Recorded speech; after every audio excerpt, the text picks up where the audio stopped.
Hey everyone, I'm Jess, aka Safelocked, and I'm the lead gameplay producer for League of Legends. That means that I direct the in-game experience with the help of our designers, engineers, artists, QA, and all of our teams, so we can make League better for you guys.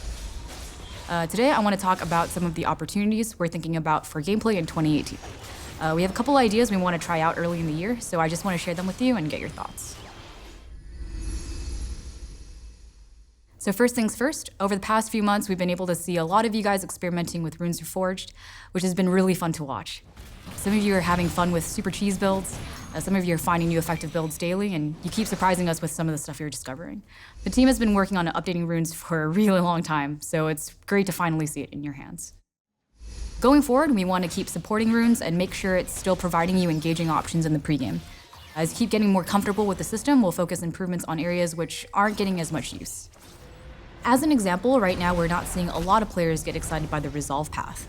It'll probably always be hard for Resolve to stand out since it's fundamentally a tank playstyle, and that just doesn't spark as much interest as more aggressive paths like Domination or Sorcery. So we're thinking about ways to solve this, specifically by adding a better option for bruisers within the Resolve path based on feedback we've heard from you guys. Inspiration is another path that stands out. We were always expecting it to be a bit of an oddball niche path.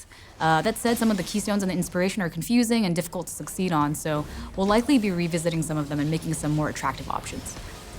We're already looking into Unsealed Spellbook. You guys have had a lot of conversations about it, and we have too. There's a lot of hoops you have to jump through to use it effectively, so we'll see what we can do about it.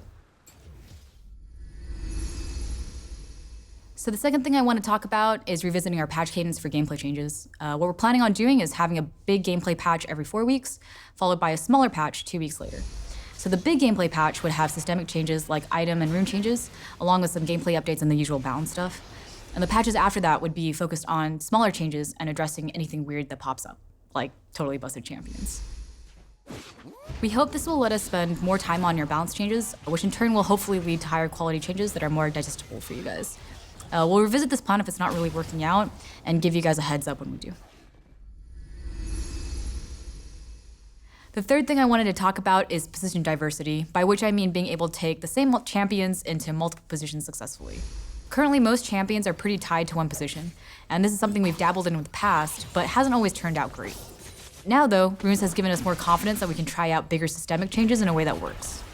So we're going to be working on building a framework for champions that we think can work in multiple positions, and throughout the year we'll see if we can unlock an additional position or two for more of them. You'll probably see us making 2 different types of changes. Firstly, we're looking into itemization options to open up some new possibilities in builds. For example, we're looking into a new item that might open up possibilities for team comps without marksman. The second type of change you'll see is direct champion kit changes designed to open up additional playstyles, similar to the changes we made to Echo to support him in both mid and jungle. In December, we actually shipped a couple of these changes with Zyra and Morgana. Both of them have been mainly limited to support and sometimes mid for a while now, and we wanted to open up the jungle for them as well.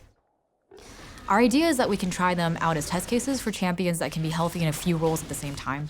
So far, we've been pretty happy with the results, other than Morgana coming in a bit overpowered. We're trying to be really careful with these changes. We don't want to force a champion out of one position into another. We're really trying to open up more options for players to try. These are just the first few things we're going to be focusing on in gameplay early in 2018. We'd also really like to hear about your thoughts on where we think we should focus. We'll continue posting on the Nexus, and if you like these kinds of videos, we'll try and do more of it as well. Thanks for watching, and let us know what you think.